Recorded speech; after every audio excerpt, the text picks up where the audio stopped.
This is the Big O Show. This is the Big O Show.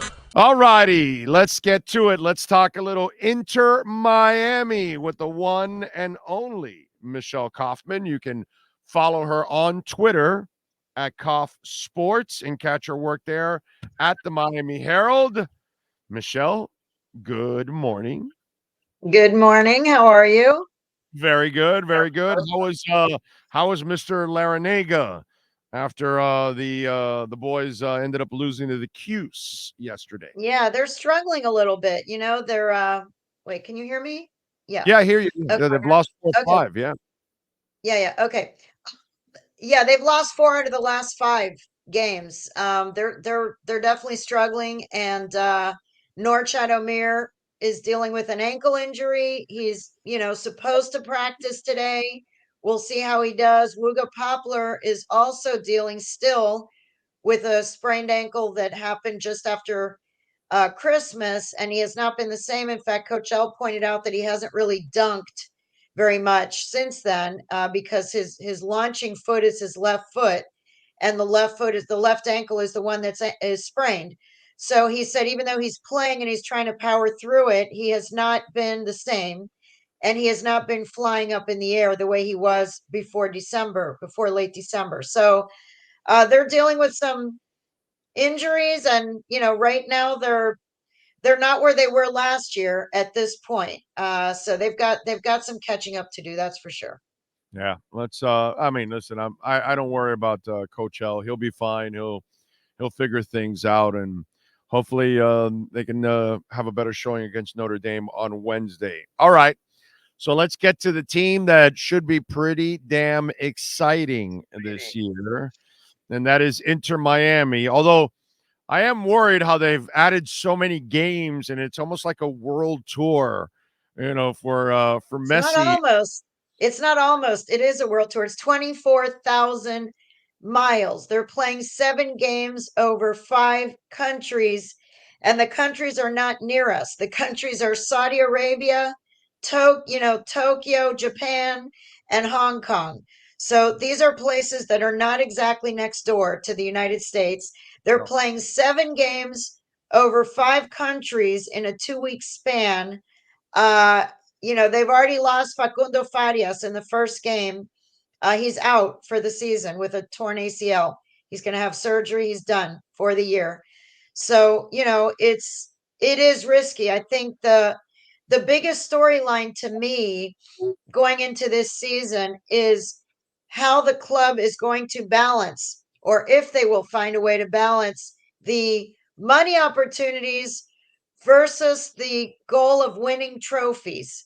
There's 2 goals at work here: the goal of making money and spreading the brand and selling lots of shirts and selling lots of Apple subscriptions and getting people to pay attention to MLS around the globe, which was the idea when they signed Lionel Messi and all his friends. The idea was this is now going to expand the MLS brand across the universe, which it has and which it will. But at what expense? That is the question. I really feel like this team, there's never been anything like it in MLS, even when Beckham came. There was a little bit when Beckham came, but this is about, the business side of Inter Miami and MLS versus the sporting side. How do those 2 sides coexist?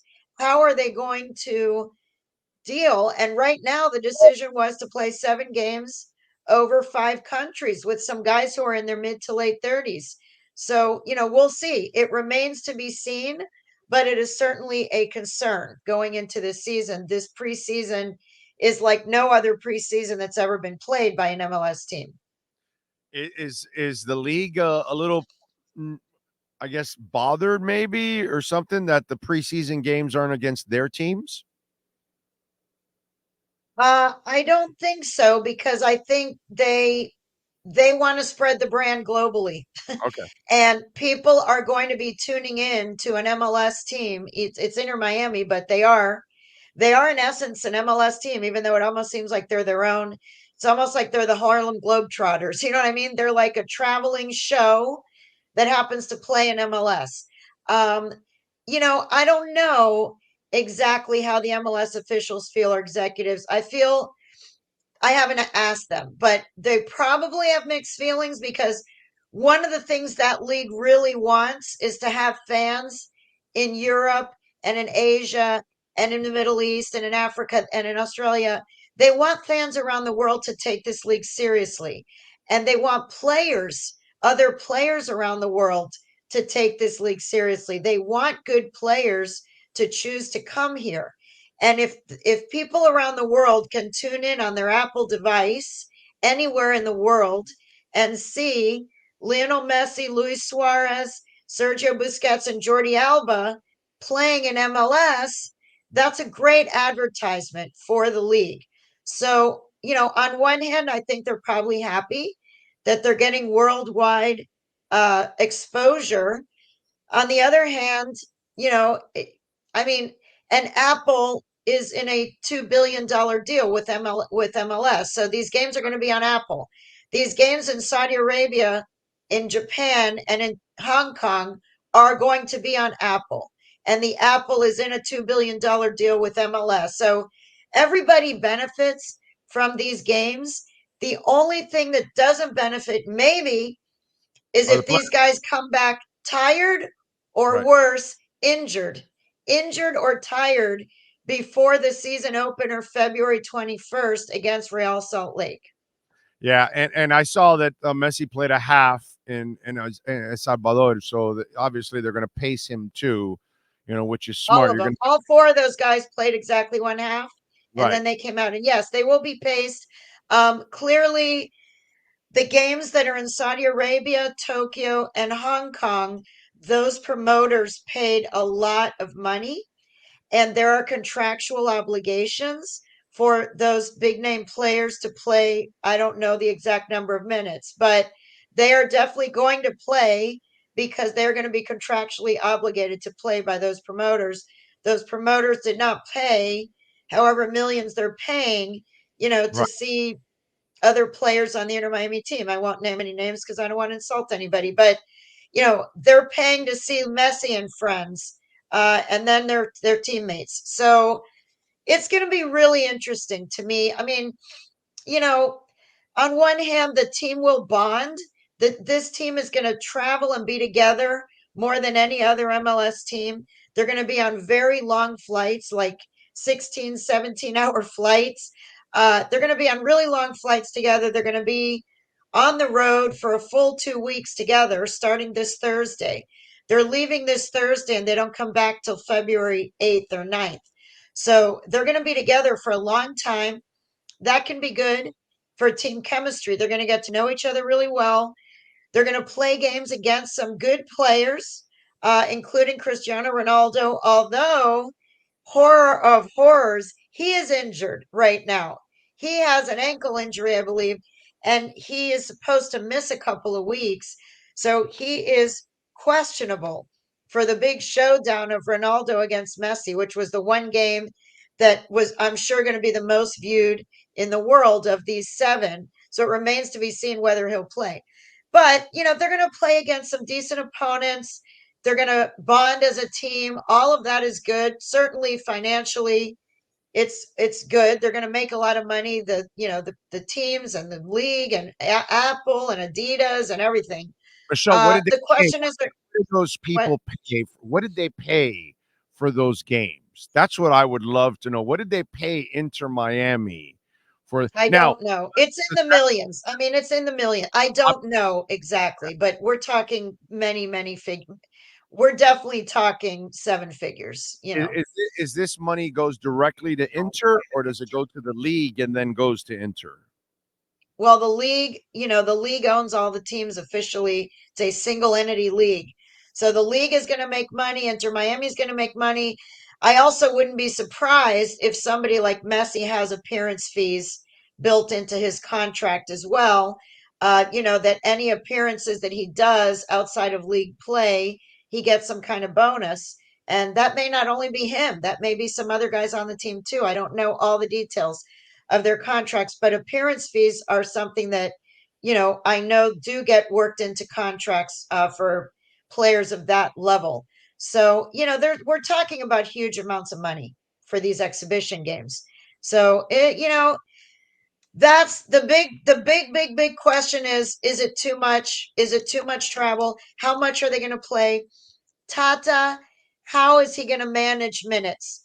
The load management on this team is going to be the biggest storyline, in my opinion, for the whole season because you've got, first of all, they could play potentially 60 games if they were to make the final. Now, I know that's kind of, far fetched, but if they were to make the final, of all the 4 tournaments that Inter Miami will be entered in, they will play 60 games this year. The regular MLS season is only 34 games. So, and let's not forget Copa America is in the United States this summer. June 20th starts Copa America to July 14th. The players who are Leo Messi is going to be playing for Argentina. Luis Suarez is going to be playing for Uruguay. Drake Callender could possibly be paying for the United States. I'm not sure about DeAndre Yedlin. Kremasky is possibly going to be playing for the Olympic team for the United States this summer in Paris.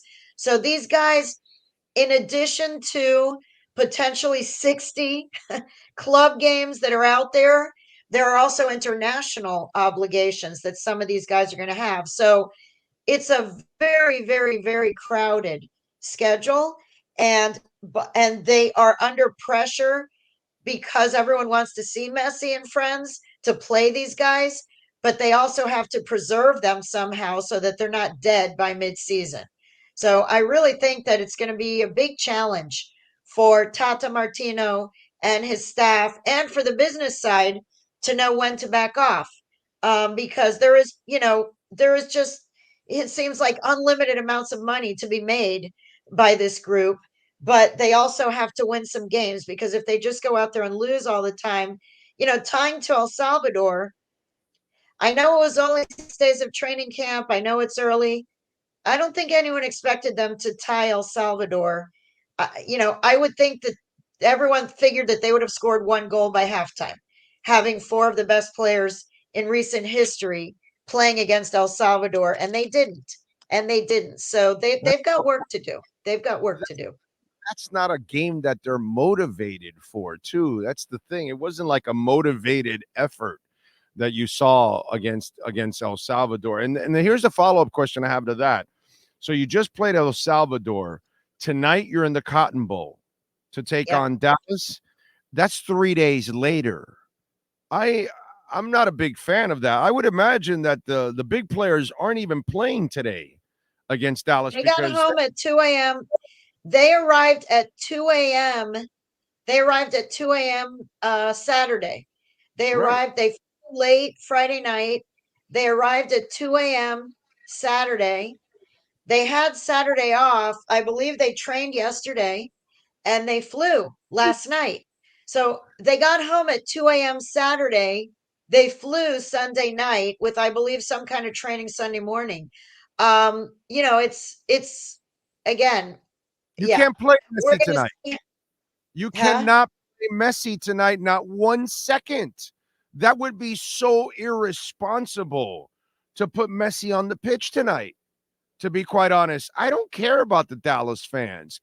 And I don't think they do either, because that seems to be like an MLS game. You got the Halal game coming after a week later.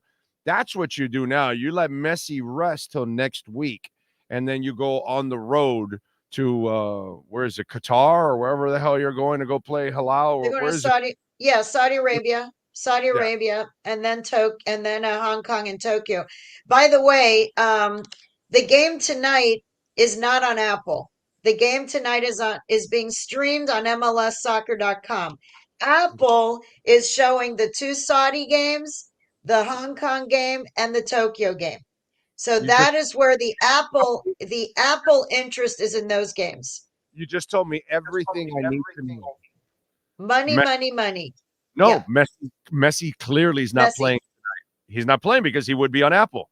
If Apple's running the show here, so if he's not playing, that's why he's not on Apple. Right. Well, he didn't, but he did play against El Salvador, and that game also was not on Apple. but no, but my point is, once he played on the 19th, there's no Right. way he plays tonight. No way he plays. There's no way I would play Busquets. There's no way I would play Alba. I wouldn't play any of the big guys tonight. Tonight, I'd be playing all my backups and all the young guys against Dallas, and I'm saving all the studs for the next game against Halal on the 29th. That's what me. That's why you have to be very. That's you mentioned it at the beginning of this interview. They've got to be very careful how they pace these guys because I mean there's a lot on the line here. You need to win because it's not going to be a good look for you either if you're not winning an MLS Cup at the end of the year. Not only is it not a good look, they doubled the prices of season tickets. And my Right. husband is one of them. And he said to me, this is all fine and dandy that they're playing all these games around the world and Apple and Adidas and this and that. I am an MLS season ticket holder with Inter Miami. They doubled my price. Okay. He paid 3,000 something. He's now paying 7,000 something for the seat that he sat in last year. He said, I want them to win the MLS games. I want them to win the games that I am paying double Of to course. see. It doesn't, to me, it doesn't matter if they win this cup and the league's cup and this and that. I paid MLS season tickets double the price of what I paid last year. I want to see wins against MLS teams. The 17 games that I paid to see double, he wants to see wins in those 17 games. So the pressure is on for them to win MLS games. In addition to, they now have not only Leagues Cup, US Open Cup, they have the CONCACAF Champions Cup, which they qualified for by winning Leagues Cup. So that's one more cup that they really want to win because that leads to the World Club Championship. So it's a prestigious tournament. There's also more money involved. So they are going to take that as a priority, definitely over US Open Cup. Yeah, So they have US CONCACAF. Open Cup. I don't think the U.S. Open Cup is going to be a big priority this year anymore.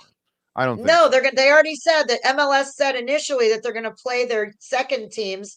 U.S. Soccer came out and protested and said that that's not allowed. That they can't just play their second teams. So now they're going to, they can still say, okay, we're going to play our teams, but they will just play the backups and bring up some players from the second team for those games. So yeah, U.S. Open Cup is the last priority, but they still have this Champions Cup of CONCACAF. They're going to have the Leagues Cup. They're going to, and which is on Apple and which is MLS and Liga MX, and then the MLS regular season. So where are the priorities? Who's going to play when? And the fact that they charged the Inter Miami season ticket holders double the price for all the seats. They're going to want to see wins. They're going to want to see wins, and they should. With that lineup that they have, they should win MLS games. Yes. They should. Yeah. They should dominate. They should Yeah. dominate, and they should be the favorites to win it all. All right. Should be a lot of fun. Michelle, what are you working on in the Herald so folks can check you out? Oh God, it's just I'm really busy with Inter Miami with this training camp. With there are going to be some new signings. Kamal Miller left. Kamal Miller was traded to Portland, where he reunited with Phil Neville. That I, hurt. I That think hurt. that's a big loss. I do, on the field and off. He was a great team leader, also a very smart player, very smart defender on the Good. Canadian national team. Good Good. guy and good player. They lost him. I think, I don't think, I know they've already signed a guy. They just haven't announced it, but yet another Argentine player. He'll be the sixth player from Argentina, center back named Nico Freire. He's 29 years old. He was on Pumas. He was playing in the Mexican League. He's been on loan in Greece this season. He's going to come on a 1-year loan, and I think he will be, fighting for a starting job at center back. They're probably going to lose a couple of other players because they're over the number of players that they're allowed to have on the roster at the moment.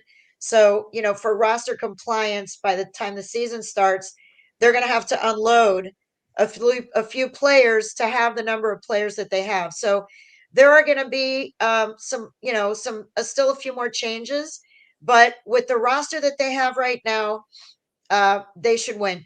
And what am I working on is that I'm working on keeping up with this crazy team and with this traveling circus. And then University of Miami basketball, men and women. I cover both of those too. So the women's team actually just had a huge win. They upset NC State, the number 4 team in the country. That was very unexpected. And then the men's team to see if they can get out of this slump. So I'm juggling 3 balls. I'm juggling 2 basketballs and 1 soccer ball at the moment.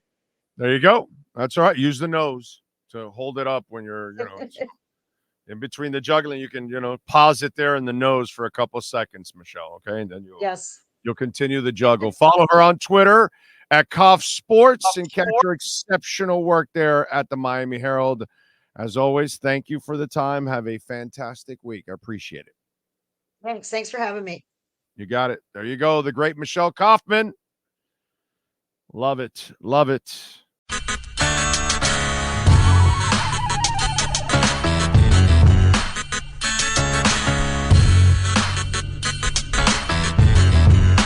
This is the Big O Show. This is the Big O Show.